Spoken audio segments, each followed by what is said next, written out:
La clim au bureau. Oh là là là là Oh là là là. là. Oh là là, ça y est. Il fait beau partout en France, donc je peux le dire tout à Ça fait y est, ça tranquillement. commence à grimper, il fait le beau, il mercure fera 30 grimpe. degrés. Et il y a un débat sur la clim, Fanny, bien connu, lancé par les écologistes.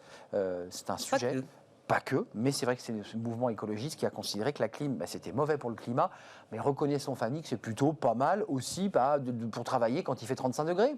C'est pas faux. C'est compliqué quand même. Il y a ce conflit larvé qui ressurgit et qui va bientôt ressurgir au bureau et qui risque fort de jeter un froid sur l'open space. Jeu de mots. C'est la guerre de la climatisation. Trop chaud, trop froid, c'est l'éternel débat. Et face à ce ressenti qui est très subjectif au final, deux équipes s'affrontent, deux équipes totalement irréconciliables. Irréconciliable. Il n'y a pas de solution. Il y a un débat de société au sein d'un open space, compte tenu qu'il y en a un peu moins en moins d'open space. Enfin, il y a un débat. Il y en a encore quand même. Ouvre les fenêtres, mets la clim. Vous retournez au bureau, vous retournez dans l'open space et c'est justement l'un des conflits qui a fait naître l'open space.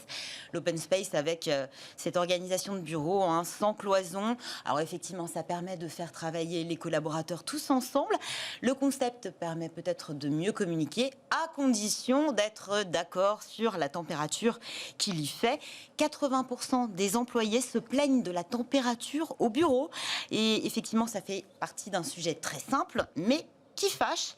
Et en été, il suffit parfois d'enclencher la climatisation, la baisser, l'augmenter ou l'arrêter, et vous provoquez une véritable guerre de tranchées. 80%, ils ont trop froid, ils ont trop chaud, le sondage le dit. Trop chaud ou trop froid, oui, c'est ça. Et il y a 20% à peu près qui s'en accommodent. La bonne température, Fanny, parce qu'ici, dans ce studio, on est climatisé, vous ne le voyez pas et vous ne le sentez pas, mais nous, on le sent. C'est quoi la bonne température? En vrai, oui, 24 degrés. 24 degrés. Eh oui, c'est 24 degrés. Même quand on met la clim. Même quand on met la clim. Ah oui. Effectivement. Ah oui, d'accord. Mais alors, il n'y a pas de température idéale. Elle est propre à chacun, en fait. Le souci, c'est que dans un open space et dans un bureau, il y a ceux qui ont froid, ceux qui ont chaud, ceux qui veulent mettre la clim, ceux qui veulent ouvrir la fenêtre, ceux qui veulent faire les deux en même temps, mettre la clim et ouvrir la fenêtre, ce qui ne sert à rien, je vous le rappelle. Et le problème, c'est que ça ne s'arrête pas seulement effectivement à cette question de ressenti trop chaud, trop froid, les frileux qui s'opposent au réchauffé.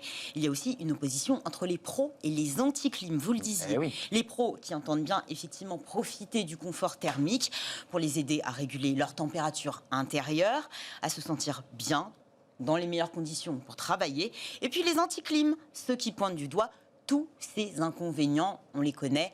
Ils disent que les clims sont des nids à microbes, vous tombez malade, on s'enrhume avant de partir en vacances, bruyants aussi et énergivores. Finalement, que l'on soit 5 ou 30 dans l'open space, cela peut vite devenir compliqué à gérer, d'autant que les esprits ont tendance à rapidement s'échauffer. Bref, l'été nous offre le spectacle de collaborateurs qui s'écharpent. Et moi, j'aime bien les voir s'écharper. Les femmes, c'est quoi? C'est les grandes oubliées du système? Oui, apparemment. Ça dure depuis les années 60. Finalement, ce n'est que très récemment que deux chercheurs de l'université de Maastricht ont dénoncé cette discrimination thermique. En fait, derrière la programmation d'un climatiseur, il y a un algorithme mathématique qui a été programmé donc dans les années 60 et qui favorise les hommes. On part sur une programmation standard pour les bâtiments. Cet algorithme a été programmé par des hommes et pour des hommes. Un homme âgé de 40 ans, pesant 70 kilos environ, et vêtu d'un costume. Donc résultat, qu'est-ce qu'il fait dans les bureaux? Il fait plutôt froid. Et la femme a froid parce qu'elle est moins habillée. Que chaud. C'est ça. Exactement. Mais oui. Et puis, il y a aussi une question de métabolisme. Là où un homme va se sentir à l'aise quand il fait 21 degrés, il faudra 4 degrés de plus pour une femme pour qu'elle se sente bien, mais aussi qu'elle soit plus productive. Et ça, effectivement, c'est une question de métabolisme. Voilà pourquoi les frileux et les anti-clim comptent finalement plus de femmes dans leur rang. Donc 1960, le début. Mais ça n'a toujours pas évolué. Qui gagne dans ce combat, dans ce bras de fer incroyable? Il y a quand même des gagnants, mais j'ai envie de vous dire personne, peut-être ceux qui crient le plus fort dans l'open space. En tout cas, le Code du travail ne permet pas d'encadrer ce type de conflit. Alors, il oblige effectivement les employeurs à prendre toutes les mesures de sécurité, les dispositions effectivement pour assurer le bien-être à la sécurité de leurs salariés, mais ne mentionne en aucun cas le seuil de température au-dessus duquel il serait dangereux de travailler, encore moins de température idéale. On ne voit pas la mention de ces fameux 24 degrés.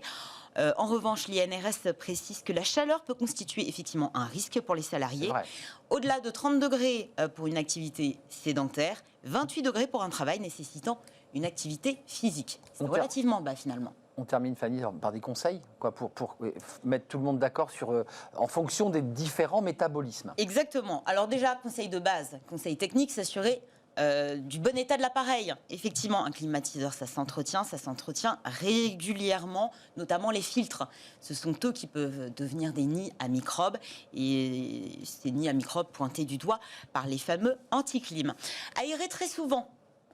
On y pense, on n'y pense pas. En tout cas, c'est l'un des gestes barrières ultimes contre la Covid-19. Ouais, recommandation qui figure d'ailleurs dans le protocole sanitaire en entreprise.